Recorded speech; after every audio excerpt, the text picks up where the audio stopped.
Production funding for Behind the Headlines is made possible in part by the WKNO Production Fund, the WKNO Endowment Fund, and by viewers like you. Thank you. The head of Housing and Community Development, Paul Young, tonight on Behind the Headlines.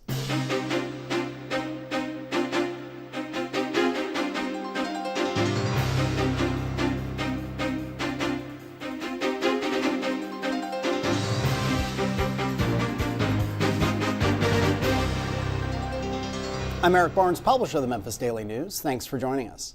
I am joined tonight by Paul Young, head of Memphis Housing and Community Development. Thank you for being here again. Thank you for having me. And Bill Dree, senior reporter with the Memphis Daily News. We were chatting a little bit before the show about all the things that your office is involved in. Maybe we'll start with some of the bigger, more high-profile ones, but there are such a range of things that housing and community development gets into. We talk about funding and how the federal funding, because mostly what you do is federally funded, and how that's been affected by the new administration. But let's start with South City, which we've talked about before. South City is the last of the big traditional public housing projects that is, I'll let you say, where does that stand? It's just to orient people, it's the big housing project over off Vance, probably southeast from FedEx Forum, and off, if you're driving to FedEx Forum and you took a left, you would see a massive amount of work and cleared land and so on. So South City is a project that we are rolling on. It took us some time to actually get to the construction phase because relocation was a little more difficult than we had initially planned. If you can recall, back when we started the relocation of residents from Foot Homes, Warren and Tulane apartments, which were closed down by the federal government, came online. They went offline at the same time. So there were essentially 1,000 families that were out looking for housing at one time. And so it took a little bit more time than we anticipated to get all of the residents relocated. That has since taken place. We closed on the first phase back in March. And so you will soon see structures coming up out of the ground on the east side of Danny Thomas. And on the west side of Danny Thomas, you still see the building standing, though will be demolished in the coming months.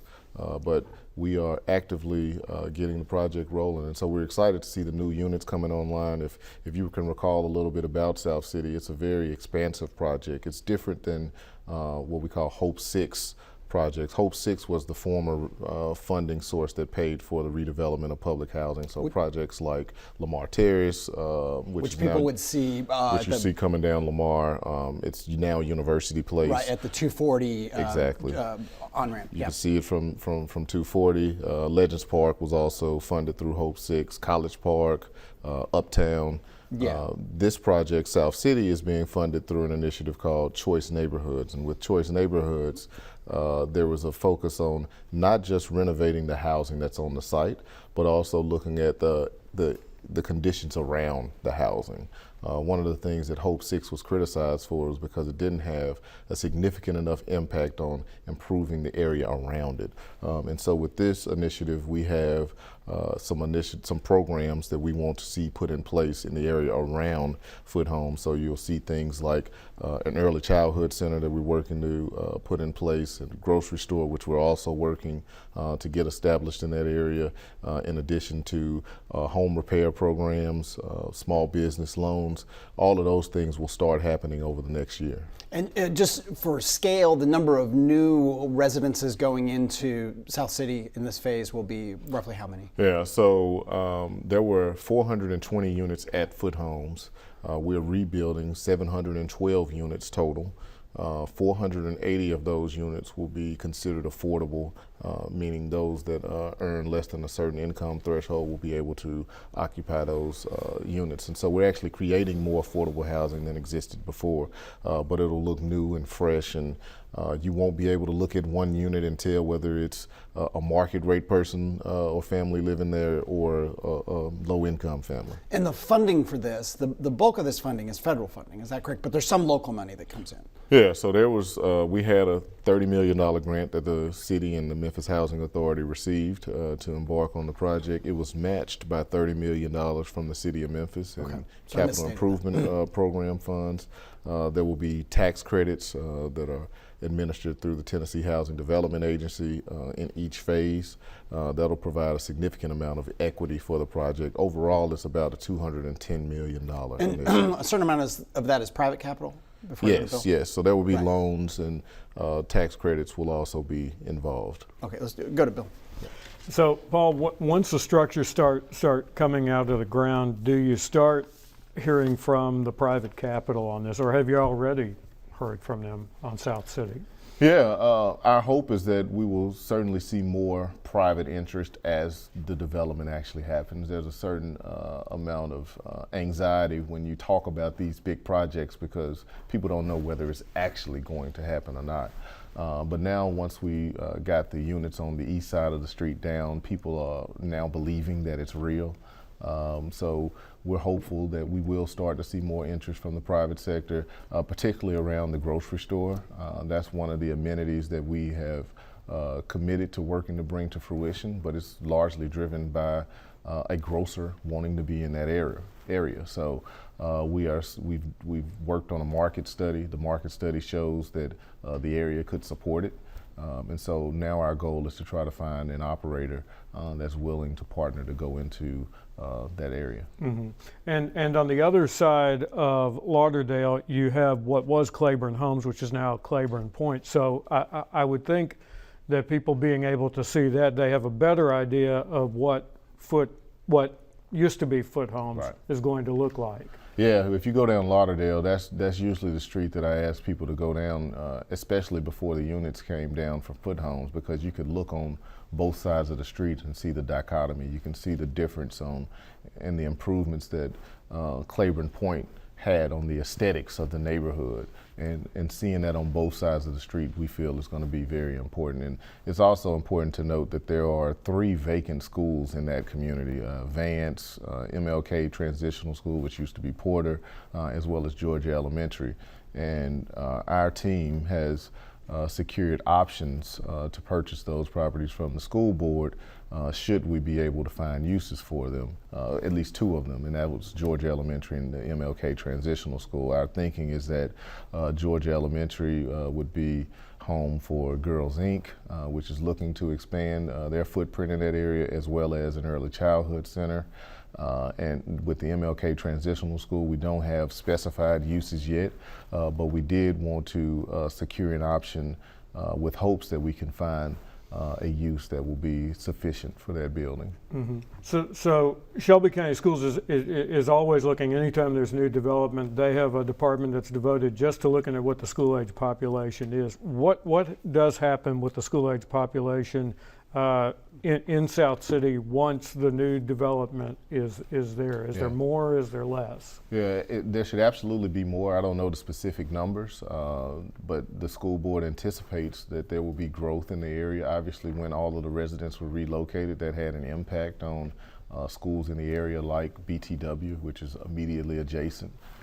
So their hope and our hope is that there will be more students, school-age students in that area that will populate those schools. Mm-hmm. And Booker T. Washington is now a grade 6 through 12 school in all of the transition that has happened here. So there are a lot of different elements of this. One of the ones that we got a really good look at during the MLK 50 month or week in particular, what was Heritage Trail, which was one of the former names of South City, and now it's a key element that really focuses on the history of that. What does Heritage Trail do for South City in terms of kind of letting people know what this area once was and what it can be? I think it amplifies the importance of the development and that area and what it meant for this city of Memphis.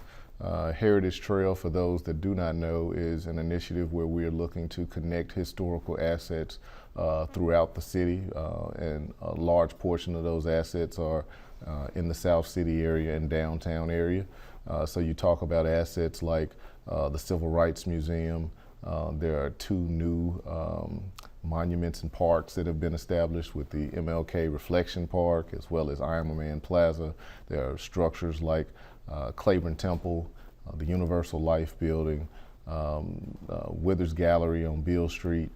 There are significant assets that no community in this country can say that they have that tell the story of civil rights better than any other city in the country. And so we want to make sure that we take command of those assets and tell our story in a way that's empowering for our residents, but also create more economic impact with regards to tourism. So we're excited about having Heritage Trail connected to the South City development because we think it's going to be something that the residents are proud of. It's interesting too, if you drive around down there, there's right at the corner of Vance, and it's right on the lead into, it would be, I guess, Danny Thomas and Vance. There's a big apartment complex going that's, I believe, private money. It may have some incentives, but it's primarily a private development. It's hundreds of apartments.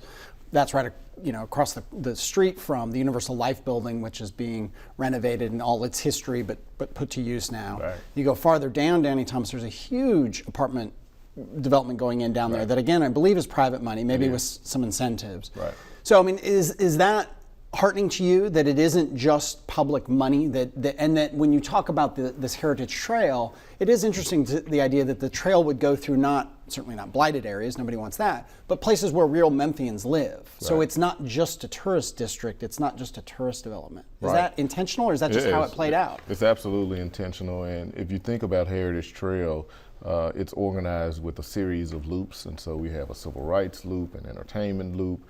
There's a broader loop that even captures areas like Orange Mound where there's significant African American history. And so it is intentional because we want it to be an economic development tool for our neighborhoods. And we're certainly excited to see the private sector becoming active in development in those areas. The goal is always, when we make a city investment, we want it to be followed by private sector capital. And so when we see that happening, we know that we're moving in the right direction.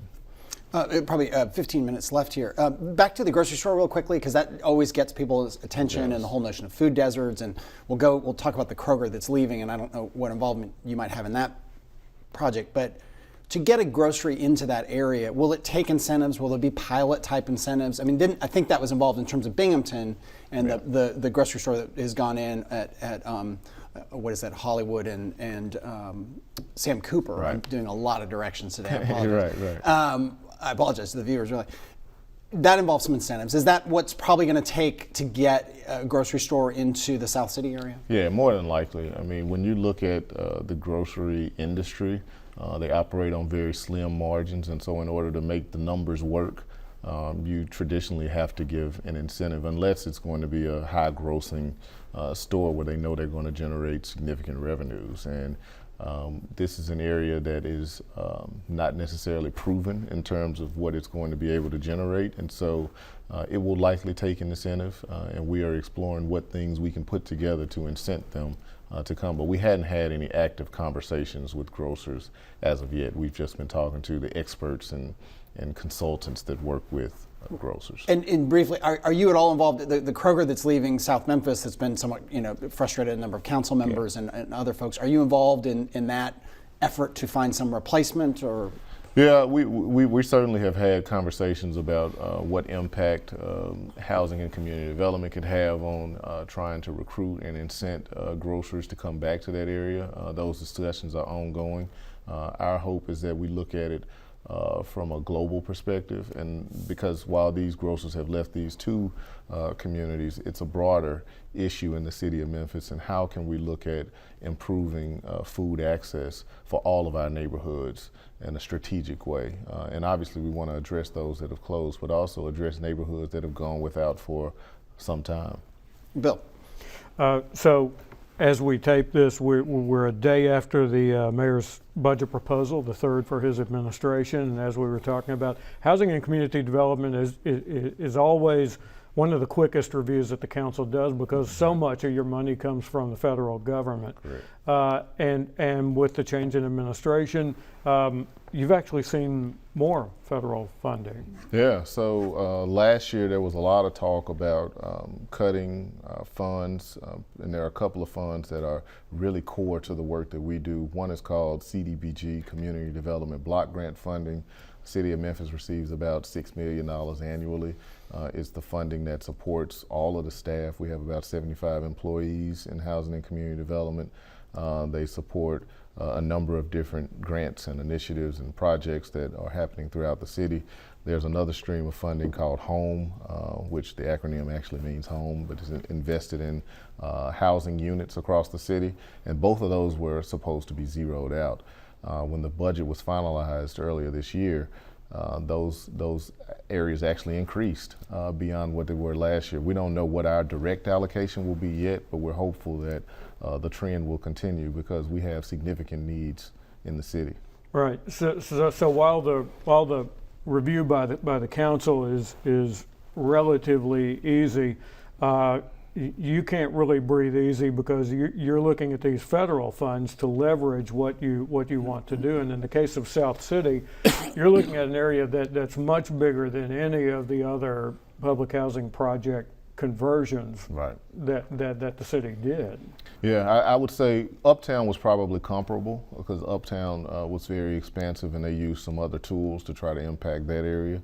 But it is certainly bigger than the ones we've done most recently. And so we have significant partnerships with the federal government and with Tennessee Housing Development Agency. And so we want to make sure that we can keep those projects going so that we can impact the residents that live in this city. I mean, that's the bottom line. At the end of the day, as complex as these projects can be, it's all about securing affordable, quality housing for our families in this city. And this is an area that has not seen this kind of investment in housing, in basic housing, for quite some time. That's correct. I mean, the units had been renovated, I think, in the 90s, but since that time, there's been minimal investment. And so this is going to be a significant shot in the arm for that whole area. And one of the things that I'm most excited about is as we make these investments, the fear of gentrification is a real fear. But when we make these investments with federal funds, one of the good things about it is that those the rental rates for those units that we invest our dollars are held at an affordable level for 15 to 20 years. And so that means that the next generation of families that move into those units will also be able to thrive even when the market rates increase in that area. From your point of view, define gentrification and the risks of it in these areas. Because I think some people would sort of say, well, that means progress, that means people are moving in, that means investment. That's contrary to what you were saying earlier about being glad about private investment in the area. Why is gentrification a danger from your point of view? Well, I do think it's good to see market rates increase. But gentrification to me is when a family lives in an area and they can no longer afford to live there because the rates have increased so much that they have to move out. And while that has certainly happened in the city of Memphis, what we've seen more of is displacement. We've seen us go in and renovate public housing developments primarily. Families move, they're relocated. But when the families come back, whether those same families that were displaced or not come back, there are families that come in that meet the same income thresholds. We have a significant waiting list in public housing. I think there's about 8,000 families that are waiting. 8,000. 8,000, okay. 8,000 families that are waiting to get public housing vouchers. So we know that there's a significant need. When we talk about gentrification, we want to see the market rates increase, but we want to see affordability preserved for families that want to be there. And so that's why it's significant that we invest our public dollars in these areas that can see significant growth. I feel like communities like South City, Uptown, Binghamton, those are areas where the market is going to turn and you can already see it shifting. And so it's important that we invest our dollars now so that we can preserve affordability for those families that live there, and then the new families that come in, we're excited to have them in those communities too. How do you measure, stay with this for a second, I mean, there's all this money, the federal money, and there's some amount of local money as well. I'm sure some people are listening and saying, what's the distinction, Eric, because it's all tax dollars and I'm paying it out of one pocket or the other. Right. And how do you measure the success of these endeavors, of these projects? I mean, is it based on, and we've talked about this before, back to a big conversation about the role of public housing in terms of is it a permanent place for people, or is it a transition for people from public housing into private housing and so on? So how do you measure outcomes as you put all this money into South City? Well, there are a lot of outcomes that need to be measured, but I think some of the most important would be how are the people that were in Foot Homes before faring after the development, whether they move back or not. Are their conditions better? Are they earning more money? Have they achieved educational milestones? Have their kids achieved educational milestones? That's first and foremost. How are the people doing? And you'll measure that. Oh, absolutely. Yeah. And we are currently measuring that. We have a team, Urban Strategies is an organization that is working with the people. They have case managers for each family. They're working with the Women's Foundation to support that side of the work. I think that's an important measurement that we have to look at. We also want to look at the area around it.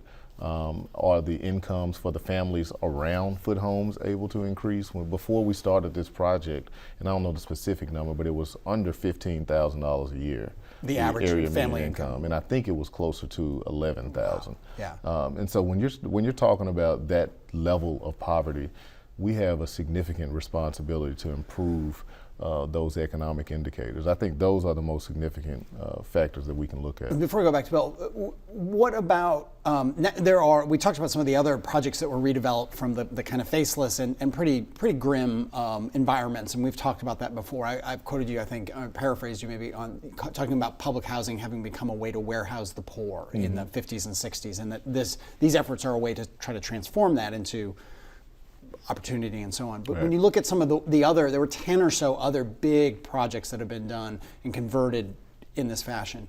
Do you all track those? Do you look at the kind of outcomes you just talked about? And I'm sure on many people's minds, yours included, is crime, and the people living there. Absolutely. I mean, first and foremost, is crime. Let's just go there. What is the impact on crime when these areas are transformed over time?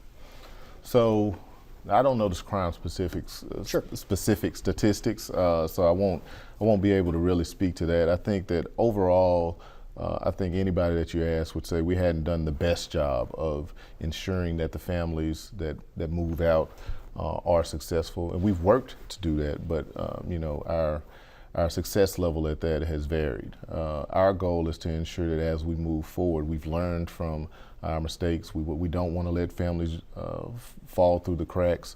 But one thing that has to be kept in mind is that sometimes the family just doesn't want to be bothered with government and our assistance. And so we have to be cognizant of that fact. In terms of success levels overall, I think the Housing Authority would be able to speak more accurately to how those have taken place. But from a city perspective, we're certainly interested in making sure that we don't repeat any mistakes we might have made in the past. Yeah, 3 minutes left. Bill. And you referenced the waiting list, and the Memphis Housing Authority does still exist, and even amidst all of the conversion of the larger projects. There are public housing high rises for senior citizens that are still there. So what is the role of that kind of public housing going forward in Memphis?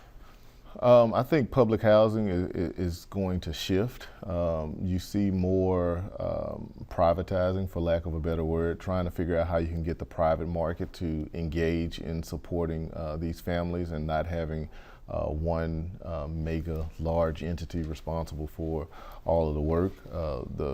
The director, Marsha Lewis, and I, we work hand in hand on a daily basis. We text and call each other all day because there are so many overlapping issues that we work on. And I think her vision for the agency is simply to see it be more efficient, customer friendly, and ensuring that in addition to providing the housing, that the other opportunities that families need are able to be accessed. And I think that's the important shift, is ensuring that as we house individuals that are experiencing low income circumstances, that they're able to shift their circumstances to something better. And I think we need to put a stronger emphasis on making sure that those connections are made that those families need. Is there a middle ground between traditional public housing and a development and what we used to call Section 8, which was basically a voucher for some kind of private housing?